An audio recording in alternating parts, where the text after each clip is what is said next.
ഹരേ കൃഷ്ണ. ഇന്ന് നമ്മൾ പറയാൻ പോകുന്നത് രാജസൂയം ആണ്. ജരാസന്ധൻ്റെ മരണത്തോടുകൂടി രാജസൂയത്തിനുള്ള പ്രതിബദ്ധം ഒഴിഞ്ഞു.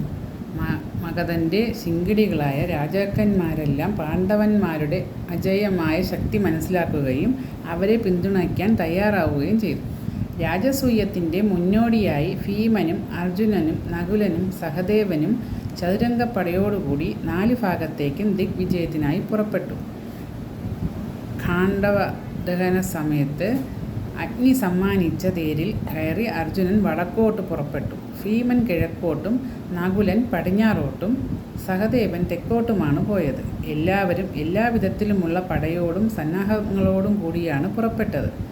ചിലയിടങ്ങളിൽ ചെറിയ തോതിൽ എതിർപ്പുകളുണ്ടായെങ്കിലും അതൊക്കെ അവസാനിപ്പിച്ച് ജയം കൈവരിക്കാൻ എല്ലാവർക്കും സാധിച്ചു. മിക്ക രാജാക്കന്മാരും എതിർപ്പൊന്നും കൂടാതെ തന്നെ പാണ്ഡവന്മാർക്ക് കീഴടങ്ങി. എല്ലാവരും യുധിഷ്ഠിരനു കപ്പം കൊടുക്കാൻ സമ്മതിക്കുകയും പല വിധത്തിലുള്ള വിലപിടിച്ച സമ്മാനങ്ങൾ നൽകുകയും ചെയ്തു. പാണ്ഡവന്മാർ വിജയശ്രീലാളിതരായി ഇന്ദ്രപ്രസ്ഥത്തിൽ മടങ്ങിയെത്തി.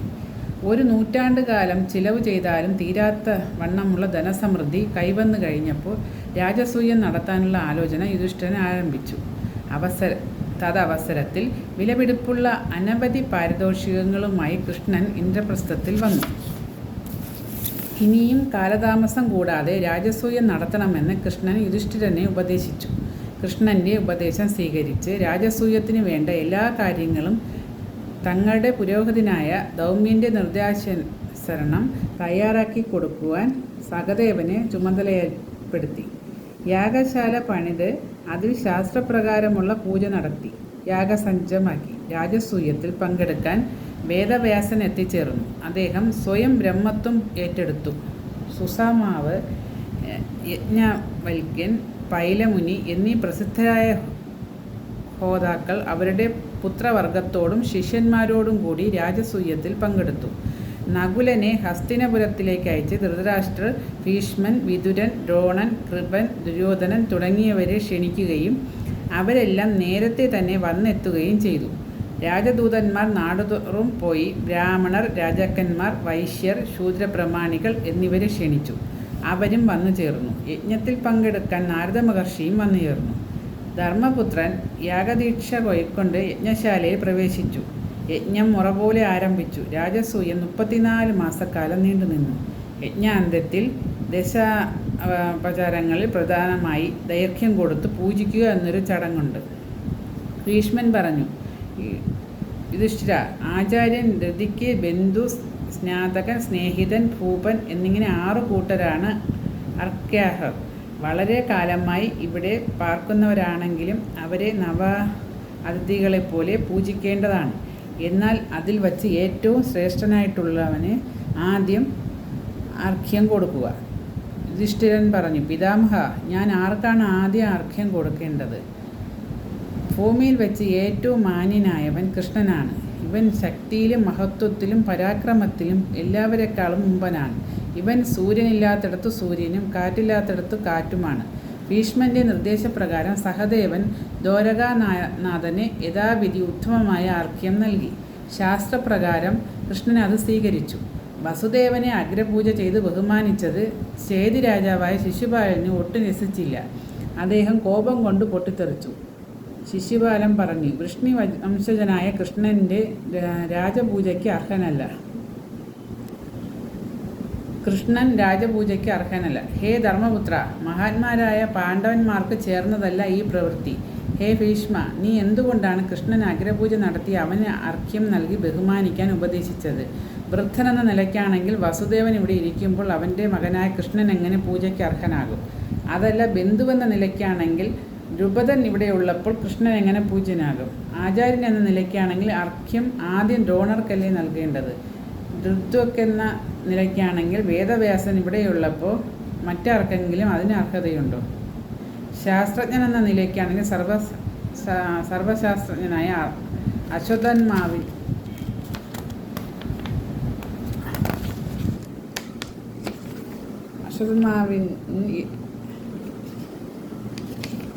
അല്ലേ പൂജിക്കേണ്ടത്? കൃപാചാര്യനേക്കാൾ കൂടുതലായി കൃഷ്ണനെ ബഹുമാനിച്ചത് ഉചിതമായോ? രാജേന്ദ്രൻ എന്ന നിലയ്ക്കാണെങ്കിൽ പുരുഷശ്രേഷ്ഠനായ രാജേന്ദ്രൻ ദുര്യോധനനല്ലേ? ദുർദർശനായ ഭീഷ്മകനുള്ളപ്പോൾ, പാണ്ഡു തുല്യനായ രുക്മിണിയുള്ളപ്പോൾ, മാതേശ്വരനായ ശല്യനുള്ളപ്പോൾ അവരെയെല്ലാം വിട്ടിട്ട് കൃഷ്ണനെ പൂജിച്ചത് ശരിയാണോ? കൃഷ്ണൻ രാജാവല്ല, ആചാര്യനല്ല, ഋത്തിക്കല്ല, പിന്നെ എന്തുകൊണ്ട് പൂജിച്ചു? സേവയ്ക്ക് മാത്രം അവനെ പൂജിക്കാനാണ് നിങ്ങൾ തീരുമാനിച്ചിരുന്നതെങ്കിൽ പിന്നെ രാജാക്കന്മാരായ ഞങ്ങളെ വരുത്തി എന്തിനാണ് അപമാനിച്ചത്? ഞങ്ങൾ യുധിഷ്ഠിരന് കപ്പം കൊടുത്ത് അയാളെ ചക്രവർത്തിയാക്കണമെന്ന് ആഗ്രഹിച്ചത് അവൻ ധർമാത്മാവാണെന്ന് കരുതിയാണ്. എന്നാൽ അവൻ അതെല്ലാം കളഞ്ഞു കുളിച്ചിരിക്കുന്നു. അവൻ ധർമ്മച്യുതനായിരിക്കുന്നു. ഹേ കൃഷ്ണ, ജരാസന്ധനെ ചതിച്ചു കൊന്ന കൊലപാതകിയല്ലേ നീ? അഗ്രപൂജയ്ക്ക് അർഹനായ നീ അത് സ്വീകരിച്ചത് ശരിയായോ? ഹവിസിൻ്റെ ഭാഗം ആരുമില്ലാതെ തക്കം നോക്കി തിന്നുന്ന നായയെപ്പോലെ നാണമില്ലാതെ നീ യോഗ്യത നടിക്കുന്നു. രാജാവല്ലാത്ത നിനക്ക് എങ്ങനെ രാജപൂജ ചേരും? നപുംസകം പെണ്ണിനെ വേളി കഴിച്ചതുപോലെയാണിത്. ചേരി രാജാവ് ക്രോധത്തോടെ എഴുന്നേറ്റ് മറ്റു രാജാക്കന്മാരെയും വിളിച്ചുകൊണ്ട് സംഭവ സ്ഥലം വിട്ടിറങ്ങുവാൻ ഭാവിച്ചു. ഇത് കണ്ട യുധിഷ്ഠിരൻ ശിശുപാലനെ സമീപിച്ചു. അനുനയ വാക്കുകൾ കൊണ്ട് അയാളെ സമാധാനിപ്പിക്കുവാൻ ശ്രമിച്ചു. യുധിഷ്ഠിരൻ പറഞ്ഞു, ഭീഷ്മൻ കൃഷ്ണനെ നന്നായി അറിയും. അതുകൊണ്ടാണ് കൃഷ്ണന് അഗ്രപൂജ ചെയ്യാൻ അദ്ദേഹം ഉപദേശിച്ചത്. പരമമായ ധർമ്മം അറിയാതെ പറയുന്നവനല്ല ഭീഷ്മൻ. ഭീഷ്മനെ അപമാനിച്ചു പറയരുത്. ഭവാനേക്കാൾ പ്രായക്കൂടുതലുള്ള എത്രയോ മന്നവേന്ദ്രന്മാർ ഈ സദസ്സിലുണ്ട്. അവരെല്ലാം കൃഷ്ണസൽക്കാരം പൊറുക്കുന്നല്ലോ. നീയും അപ്രകാരം പൊറുക്കുക. ഭീഷ്മൻ ശിശുപാലൻ്റെ ഭർസനം കേട്ടിട്ടും അചഞ്ചലനായിരുന്നതേ ഉള്ളൂ. അദ്ദേഹം പറഞ്ഞു, യുധിഷ്ഠിര, ശിശുപാലനോട് എന്തിന് സാന്ത്വന വാക്ക് പറയുന്നു? ഇവൻ അർഹിക്കാത്ത മൂഢനാണ്. കൃഷ്ണൻ നമുക്ക് മാത്രമല്ല അർച്ച്യൻ, അച്യുതൻ 3 ലോകത്തിലും ഏവർക്കും അർഹനാണ്. അവനിൽ വിശ്വമൊക്കെ സ്ഥിതി ചെയ്യുന്നു.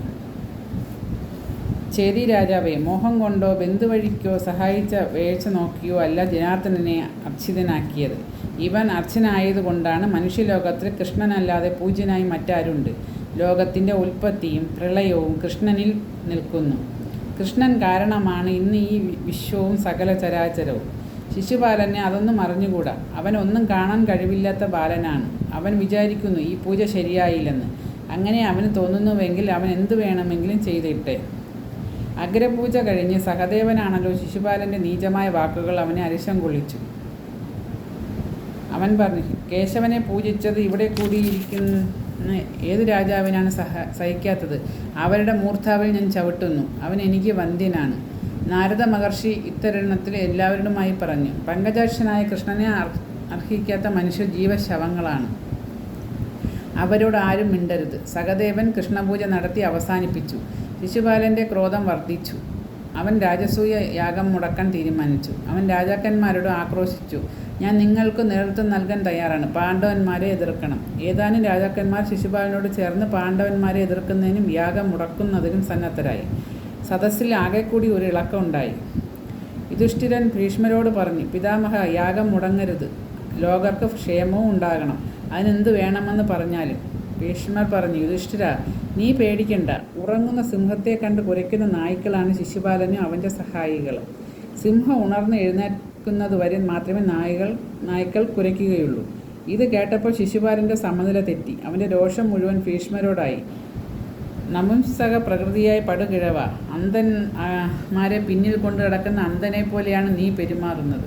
നീ നടക്കുന്നു, പിമ്പെ അവരും. എല്ലാവരും കൂടി ഒരുമിച്ച് തന്നെ കുഴിയിൽ വീഴും. കൃഷ്ണനെ നീ സ്തുതിക്കുന്നു.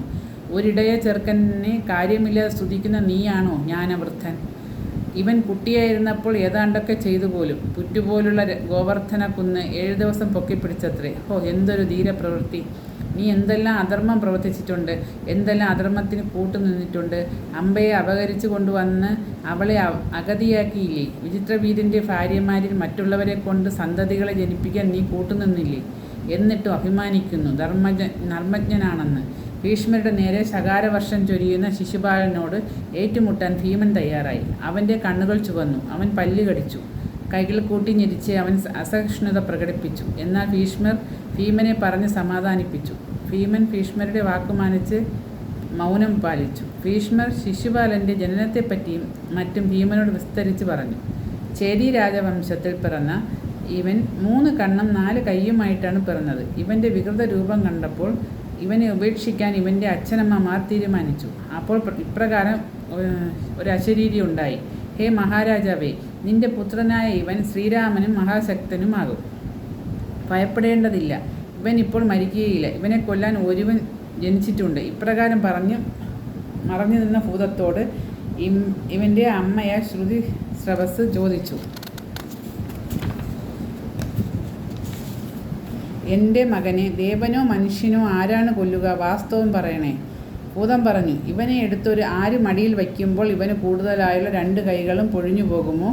ആരെ കാണുമ്പോൾ ഇവൻ്റെ 3ാമത്തെ കണ്ണ് ഇല്ലാതായി തീരുമോ? അവനായിരിക്കും ഇവൻ്റെ അന്തകൻ.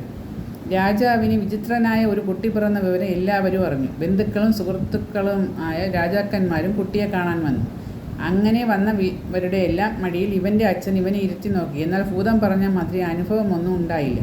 ഇവൻ ജനിച്ച വിവരം ഇവൻ്റെ അമ്മാവന്മാരായ ബലരാമനും ശ്രീകൃഷ്ണനും അറിഞ്ഞു.